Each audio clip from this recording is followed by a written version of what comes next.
प्रिय छात्रों नमस्कार। आइए आज हम देखेंगे एम्पियर का परिपथीय नियम। ठीक, एम्पियर सर्कुलस लॉ।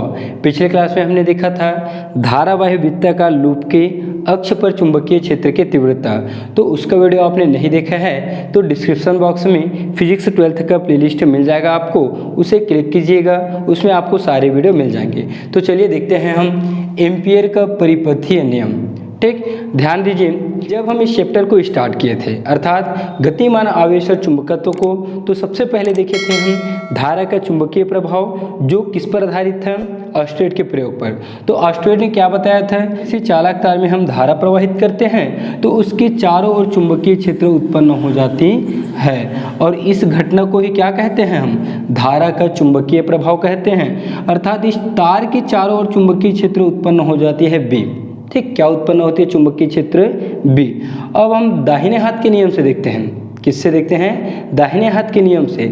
जब किसी तार को हम, ठीक, ये एम्पियर के परिपथीय नियम पर ही आधारित हैं, ये ना सोचना कि आप टॉपिक से अलग जा रहे हैं। ठीक, जब किसी चालक तार को हम दाहिने हाथ से पकड़ते हैं तो अंगूठा जो है वो धारा की दिशा को प्रदर्शित करता है। तो उंगली जिस दिशा में मुड़ी होती है वही क्या होती है? चुंबकीय बल रेखा की दिशा। अर्थात इस तरह से क्या होगा? चुंबकीय बल रेखा होगा। तो इसी से संबंधित एम्पियर ने बताया किसी बंद वक्र के चारों ओर, किसी बंद वक्र के चारों ओर चुंबकीय क्षेत्र बी का रेखीय समाकलन। अब रेखीय मतलब क्या होता है? लीनियर को रेखीय कहते हैं हम। तो चुंबकीय क्षेत्र बी अर्थात ये वेक्टर बी का रेखीय समाकलन, तो ये dl। ठीक, चुंबकीय क्षेत्र बी का रेखीय समाकलन उस वक्र से घिरी हुई धारा, धारा क्या है यहाँ पे आई, और ये वक्र से घिरा हुआ है ना, तो उस वक्र द्वारा घिरी हुई कुल धारा I का μ0 गुना होता है, ये बताया है एम्पियर ने। ठीक, बंद समाकलन कर देंगे हम, ये जो वक्र है वो बंद वक्र है। तो इसके लिए चलिए देखते हैं। तो चलिए एक चालक तार ले लेते हैं हम, अनंत लंबाई का एक चालक तार ले लेते हैं, अनंत लंबाई का एक चालक तार ले लेते हैं, असीमित लंबाई का एक चालक तार ले लेते हैं, और इस चालक तार को दे देते हैं नाम हम x और y।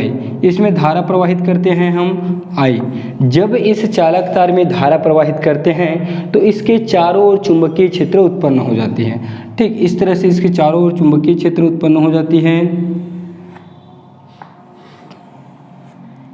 ये इस तरह से। ठीक, ये आई, यहाँ पे भी चुंबकीय क्षेत्र, मतलब वो वृत्त के रूप में संकेंद्रीय वृत्त कहते हैं इसे हम। तो चुंबकीय क्षेत्र अर्थात, ठीक, इसमें चुंबकीय क्षेत्र की दिशा क्या होगी? इस तरह से होगी दाहिने हाथ के नियम से। तो यहाँ से ये चुंबकीय क्षेत्र भी इस तरह से होगा। ठीक, ये इस तरह से होगा। तो चलिए परिभाषा लिख लेंगे आप, उसके बाद हम इस नियम की व्युत्पत्ति भी करेंगे। ठीक, तो परिभाषा क्या होगा भाई आपका? इस नियमानुसार निर्वात में बंद वक्र के चारों ओर चुंबकीय क्षेत्र B का रेखीय समाकलन उस वक्र द्वारा घिरी हुई कुल धारा I का μ0 गुना होता है। इस तरह से हम इसको गणितीय रूप में लिख सकते हैं, अर्थात करके। क्या लिख सकते हैं? अर्थात। ठीक, चुंबकीय क्षेत्र अर्थात B, चुंबकीय क्षेत्र B का रेखीय समाकलन, रेखीय समाकलन अर्थात dl। ठीक, और ये बंद समाकलन लगाएंगे क्योंकि वहाँ पे वक्र बन रहे हैं, और क्या होगा? धारा I का μ0 गुना होता है। यह है एम्पियर का परिपथीय नियम। ठीक, अब इसके सूत्र की व्युत्पत्ति हम करते हैं। तो चलिए व्युत्पत्ति करके लिखेंगे आप, व्युत्पत्ति। ठीक, व्युत्पत्ति करने के लिए हमको क्या मिला? यहाँ पे एक चालक तार है, और बायोट का जो पहला अनुप्रयोग है वो क्या था? धारावाही चालक तार के कारण चुंबकीय क्षेत्र की तीव्रता। तो चालक तार से हम r दूरी पर, चालक तार से r दूरी पर एक अल्पांश लिए थे। क्या लिए थे? अल्पांश, अर्थात ये होगा अल्पांश dl। अब फिर देखिएगा ध्यान से आप, ये अल्पांश अर्थात अल्पांश हमारा इस तरह से है और चुंबकीय क्षेत्र की दिशा इस तरह से है। तो अल्पांश इस तरह है, अर्थात अल्पांश और चुंबकीय क्षेत्र दोनों की दिशा क्या है? समान है। तो दिशा जब समान है तो वहाँ पे कितने अंश का कोण बनेगा? 0 अंश का कोण बनेगा। तो यहाँ से r दूरी पर हम अल्पांश लिए हैं और वहाँ पे हम चुंबकीय क्षेत्र की तीव्रता निकाल चुके हैं। क्या है चुंबकीय क्षेत्र की तीव्रता? धारावाही चालक तार के कारण चुंबकीय क्षेत्र की तीव्रता B = μ0/4π 2I/r अपॉन आर। ठीक ठीक, जिस तरह हम वर्णन में लिखते थे उसी तरह हम यहाँ पे व्युत्पत्ति की जगह हम 2 लाइन हिंदी में लिखेंगे। तो क्या लिखेंगे, माना असीमित लंबाई के चालक तार एक्स वाई की कल्पना करते हैं जिसमें धारा आई तीर की दिशा में प्रवाहित हो रही है। उसके बाद पैराग्राफ चेंज करके लिखेंगे। ठीक, फिर पैराग्राफ चेंज करके लिखेंगे चालक के चारों ओर चुंबकीय बल रेखाएं। ध्यान देंगे, बल रेखा को हम क्षेत्र रेखा भी कह सकते हैं। तो चालक के चारों ओर चुंबकीय बल रेखाएं संकेंद्रीय वृत्तों के रूप में होंगी जो चालक के लंबवत तल में स्थित होंगे। ठीक, फिर इसके सूत्र की व्युत्पत्ति करते हैं। तो आर दूरी पर यहाँ पे हम बिंदु पी लिए थे, पी को नहीं लिख पाया था मैं। तो आर दूरी पर एक बिंदु पी है जहाँ चुंबकीय क्षेत्र की तीव्रता हम निकाल चुके हैं बायर-शॉवर्ट के पहला अनुप्रयोग में। तो चालक से आर दूरी पर स्थित बिंदु पी पर चुंबकीय क्षेत्र की तीव्रता, चुंबकीय क्षेत्र की तीव्रता क्या होती है? चुंबकीय क्षेत्र की तीव्रता B इज इक्वल टू होता है μ0 अपॉन 4 पाई, ठीक, 2I अपॉन R। इसको हल करेंगे तो हमें क्या मिलेगा, μ0 2 से काट दीजिए, 2 दूनी 4, तो ये बचेगा μ0 I अपॉन 2 पाई और ये R। ठीक, ये होता है चुंबकीय क्षेत्र की तीव्रता μ0 I अपॉन 2 पाई R। इसे हम दे देते हैं समीकरण 1। उसके बाद इसके चारों ओर चुंबकीय क्षेत्र B है, तो चुंबकीय क्षेत्र B का रेखीय समाकलन, ठीक, यहाँ लिख सकते हैं हम चुंबकीय क्षेत्र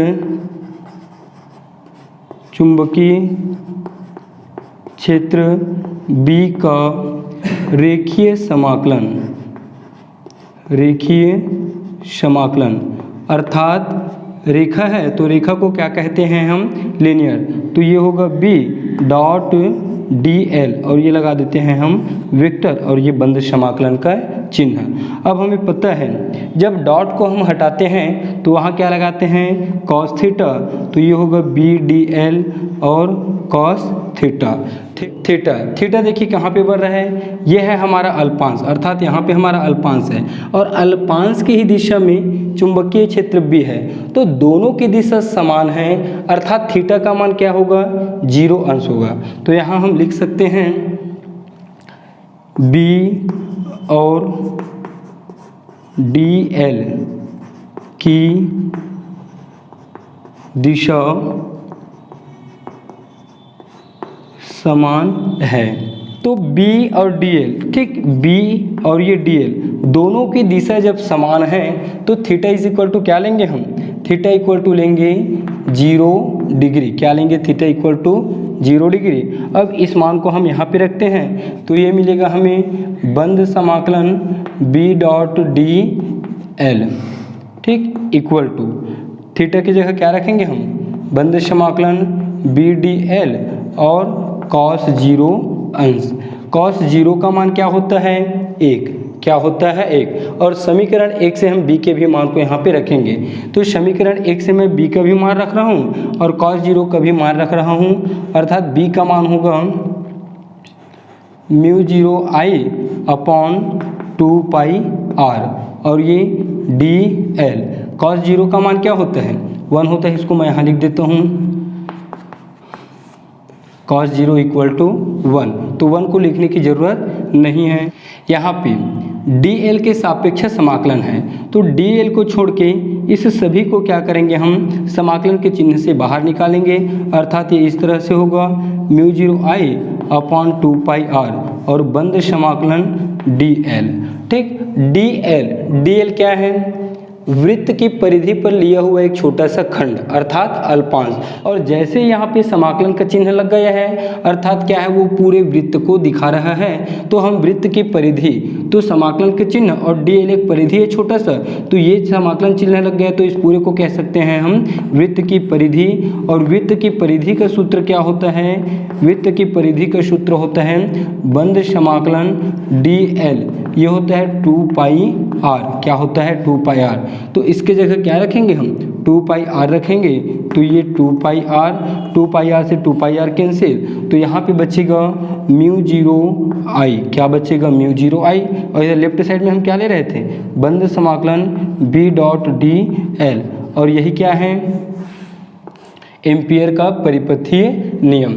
ठीक, तो इस तरह से हमारा जो व्यंजक है वो यहीं तक कंप्लीट होता है, और नेक्स्ट क्लास में देखेंगे हम इसके अनुप्रयोग। ठीक, एम्पियर के परिपथीय नियम का अनुप्रयोग। तो मिलते हैं हम नेक्स्ट क्लास में।